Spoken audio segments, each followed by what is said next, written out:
안녕하세요. 모티북입니다. 오늘 준비한 책은 살 안 찌고 사는 법, 맥두걸 박사의 자연 식물식 준비했어요. 먼저 저자 소개 잠깐 해드릴게요. 존 맥두걸. 고기와 유제품을 너무 먹어 18살에 뇌졸중에 걸렸다. 친구들보다 20에서 30kg 더 비만이었다. 오랫동안 병원을 들락거렸지만 실패했고 후유증으로 지금도 다리를 절룩인다. 무엇이 문제인지 알고 싶어 의대에 진학, 정 과목 A 학점으로 졸업했다. 의사가 되었지만 약과 수술로 일시적인 고통을 덜어줄 수밖에 없었다. 만성질환의 원인은 알 수 없었다. 하와이 사탕수수 농장에서 책임 의사로 일하면서 그는 깨닫는다. 1세는 병이 없는데 2, 3세는 왜 살이 찌고 병이 많을까? 육식과 유제품이 원인임을 알게 되었다. 이후 고기와 유제품의 해악을 널리 알리고 자연식물식의 전도사가 된다. 맥두걸 프로그램을 열어 수만 명의 체중을 줄이고 병을 고친다. 어느 채식 의사의 고백 등이 베스트셀러가 되면서 수백만 명이 그의 독자가 되어 지지를 표현했다. 많이 먹어도 살 안 찌는 법. 더 먹을 것인가 말 것인가 대부분의 사람들이 매일같이 직면하는 문제다. 돈을 버는데 혈안이 된 의사들과 다이어트 강사들은 말한다. 강력한 본능인 배고픔을 조절해야 한다고 끊임없이 채찍질한다. 그러나 나는 단호하게 말한다. 그런 방법은 오히려 다이어트를 실패로 이끄는 지름길이다.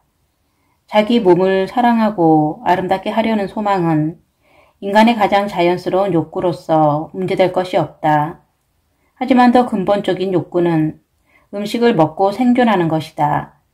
예뻐지는 것보다 죽지 않고 사는 것이 중요하다는 말이다. 하지만 이 두 가지 본능이 서로 반대되는 성질이라는 인식은 잘못된 것이다. 잘못되었을 뿐 아니라 자기 파괴적이라고 나는 감히 말한다. 음식 앞에서 제의식을 불러일으키는 이 문화적인 착각은 오히려 우리의 비만을 촉진시킬 뿐이다. 그럼 여기서 진실을 말해보겠다. 당신은 배고픈 상태로는 절대 다이어트를 지속할 수 없다. 한두 달은 어찌하여 견딜 수 있겠지만 결국 그것이 폭식을 불러 몸무게는 더 늘어나고 몸은 축나기 일수다. 당신도 경험해보지 않았는가? 인간의 가장 기본적인 본능은 굶주림에서 벗어나는 것이다. 따라서 평생 지속 가능한 방법은 배부르게 먹어도 살이 찌지 않는 다이어트일 것이다. 그렇게 해도 살이 찌지 않고 최상의 건강을 유지한다면 이보다 더 좋을 수가 없지 않겠는가? 가장 일반적인 다이어트는 먹는 음식의 칼로리를 계산해서 하루에 이 정도의 칼로리만 먹으라는 것이다. 생각해보라. 이런 계산법을 평생 실천하는 사람이 있는가? 주위를 돌아보라. 이 방법을 실천해본 대부분의 사람들은 배고픔을 이기지 못해서 원래의 식사 습관으로 되돌아갔다. 결국 그동안 힘들어 뺐던 살이 물거품이 되고 만다. 한 달 동안 고생해서 살을 뺐는데 원래의 몸무게로 돌아오는 데 걸리는 시간은 보름도 걸리지 않는다. 배가 고픈데도 불구하고 평정심을 유지하는 것이 너무 힘들기 때문에 많은 사람들이 다이어트를 포기하곤 한다. 그러나 내 책, 어느 채식 의사의 고백을 읽었거나 내 강연을 듣고 그대로 실천했던 사람들은 마음껏 먹으면서 살을 빼는 것이 너무 쉽다고 말한다. 내가 거짓말을 한 것인가? 그들이 거짓말을 한 것인가? 그러나 여기에서는 원하는 양을 얼마든지 자주 먹어도 상관없다. 칼로리를 계산할 필요도 없고 복잡한 의학 상식도 필요가 없다. 오히려 맛있는 음식을 마음껏 먹도록 권장하고 있다. 그런데도 불구하고 살은 계속 빠진다. 컨디션이 점점 좋아지고 피부가 어린아이처럼 활짝 피었다는 말을 듣게 될 것이다. 내 프로그램에 가입해서 실천한 수천 수만의 경험자들이 고백한 증언이기도 하다. 나는 돈을 위해 양심을 파는 시중의 사기꾼이 아니다. 인간이 원래 무엇을 먹고 살아왔는지를 오래 연구해왔고 그렇게만 먹으면 아무리 많이 먹어도 살이 찌지도 않고 질병에 걸리지도 않는다는 것을 증언하기 위해 지금 당신과 대화를 나누고 있다. 나는 이 책 전반에 걸쳐 여러분의 살을 빼고 날씬한 몸을 유지하는 데 방해가 되는 그릇된 정보에 속지 말라고 계속해서 주의를 줄 것이다. 올리브 오일과 설탕이 몸에 끼치는 영향을 비교해보자. 올리브 오일은 몸에 더 쉽게 지방으로 축적되기 때문에 설탕보다 체중 감량에 나쁘다. 우리 몸은 지방을 저장 연료로 인식하도록 설계되어 있다. 따라서 먹을 음식이 부족할 때를 대비해서 몸속에 저장하게 된다. 섭취한 지방은 우리의 피부 밑이나 장기 주위에 지방 조직의 형태로 쌓이게 된다. 간단히 말해서 지방을 먹으면 금방 살이 찐다는 말이다. 이 말을 꼭 기억하기 바란다. 지방을 먹으면 몸속에 지방으로 쌓인다. 그렇다면 설탕은 어떨까? 과도하게 섭취한 설탕은 우리 몸의 근육이나 간에 글리코겐의 형태로 보이지 않게 저장되거나 열로 소모된다.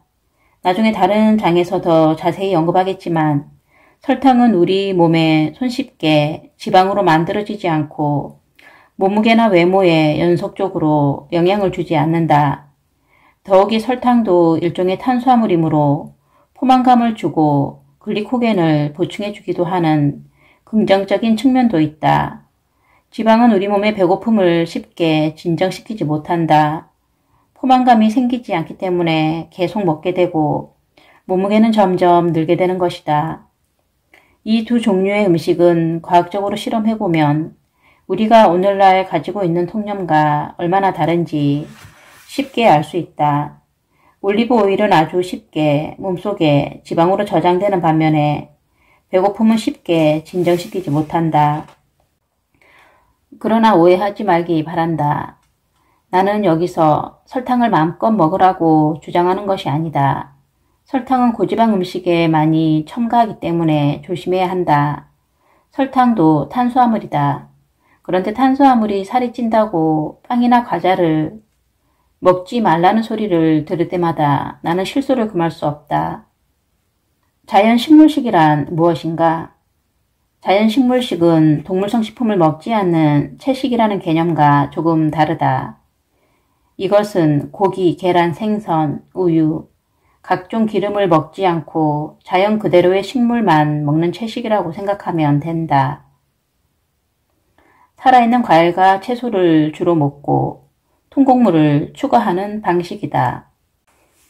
나는 이 자연식물식을 내 이름을 따서 맥두걸 다이어트라고 이름 지었다.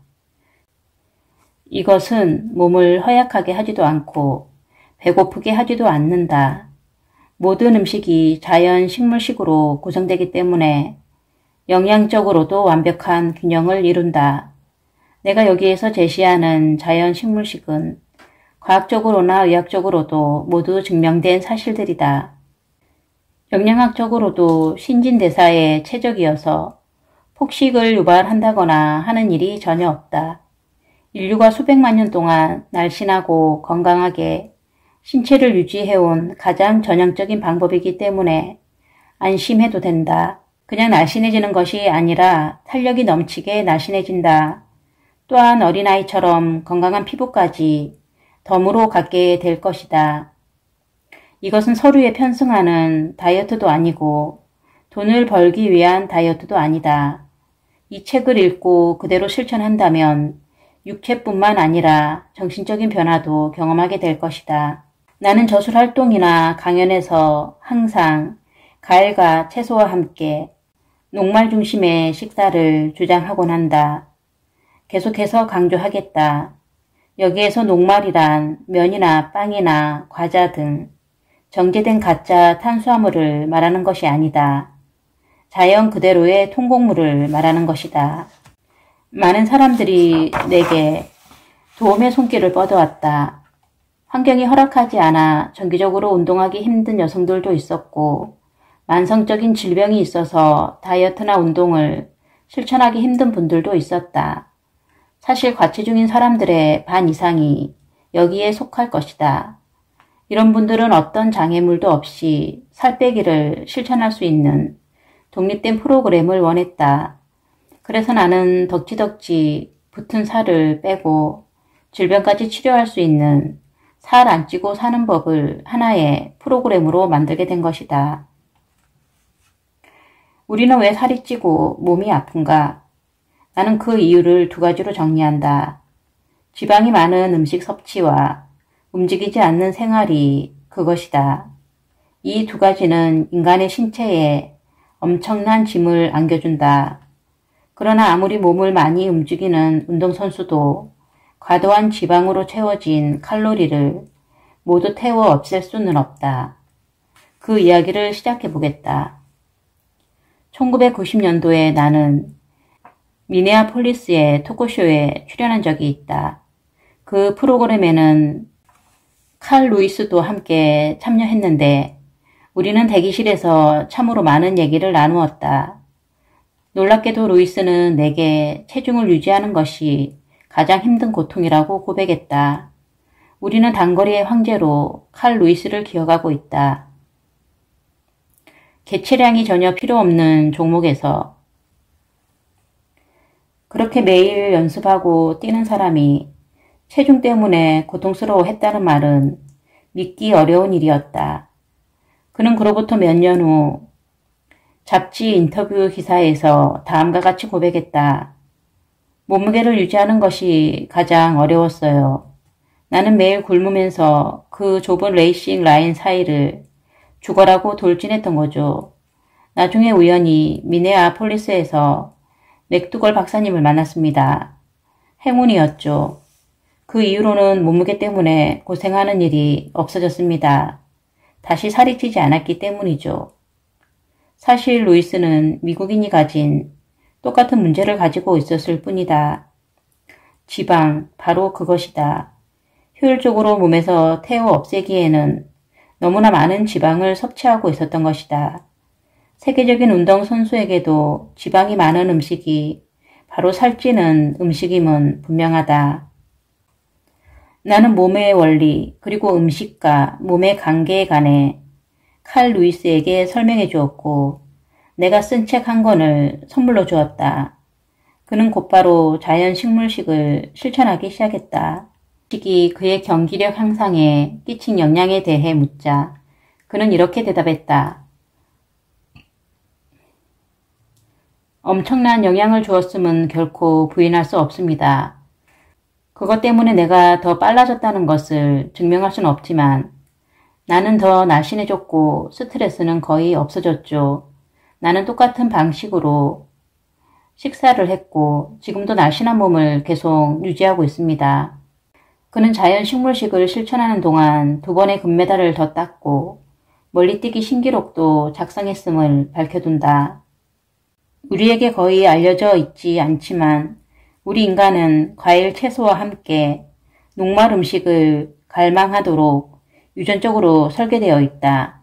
여기에서 녹말식이란 라면, 빵, 과자 등 공장에서 만든 정제 탄수화물이 아니다.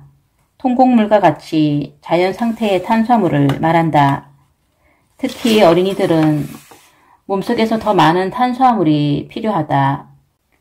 당신이 비록 지방과 단백질을 먹고 있다고 해도 탄수화물에 끌리게 된다. 식단에서 탄수화물이 부족하다면 우리는 어떤 음식을 통해서든 탄수화물을 더 갖게 되어 있다. 그러나 우리가 서구식 식단에서 벗어나지 않는 한 어쩔 수 없이 엄청난 분량의 지방을 섭취할 수밖에 없다. 결과는 자명하다. 살이 계속 찌는데도 포만감은 없고 배고픔은 여전할 것이다. 자연식물식은 서구의 기름진 식단과는 정반대의 다이어트다. 지방을 최소화하는 반면에 탄수화물을 듬뿍 제공한다. 결국 살이 빠질 수밖에 없는 것이다. 각종 과일과 채소와 통곡물로 구성된 탄수화물을 제공하기 때문에 살도 빠지고 건강도 증진시킨다. 마음껏 먹고도 살 빠지는 음식들. 당신은 다음과 같은 음식을 마음껏 먹어도 된다. 모든 종류의 과일, 사과, 바나나, 딸기, 포도, 오렌지, 복숭아, 배 등 모든 종류의 채소, 통곡물과 통곡물 시리얼, 각종 덩굴 식물 및 열매, 모든 종류의 콩과 식물, 모든 종류의 뿌리 식물, 감자, 고구마 등. 반면에 반드시 피해야 할 음식에는 다음과 같은 것들이 있다. 모든 종류의 육류를 피하라. 닭고기 등 가금류와 모든 생선을 피하라. 모든 종류의 유제품을 치워라. 우유와 요구르트와 치즈 모두 안 된다. 동물성 기름뿐만 아니라 모든 종류의 식물성 기름도 치워라. 올리브 오일, 옥수수 기름도 마찬가지다. 계란도 안 된다. 계란에는 지방과 콜레스테롤이 풍부하다는 점을 잊어서는 안 된다. 각종 견과류 및 씨앗류도 안 된다. 모든 밀가루 음식을 피하라. 1, 2주만 지나면 이런 음식 습관이 쉽게 몸에 배게 될 것이다. 물론 처음 며칠 동안은 약간의 노력이 필요하다. 재료를 골라서 요리하기가 낯설 수도 있다. 그러나 일주일만 지나면 새로운 음식 습관에 쉽게 적응할 수 있다. 자연식물식은 일정 기간 실행하는 반짝 다이어트가 아니다. 우리 인류가 수백만 년 동안 진화해온 인간 음식의 원형을 찾는 프로젝트인 셈이다.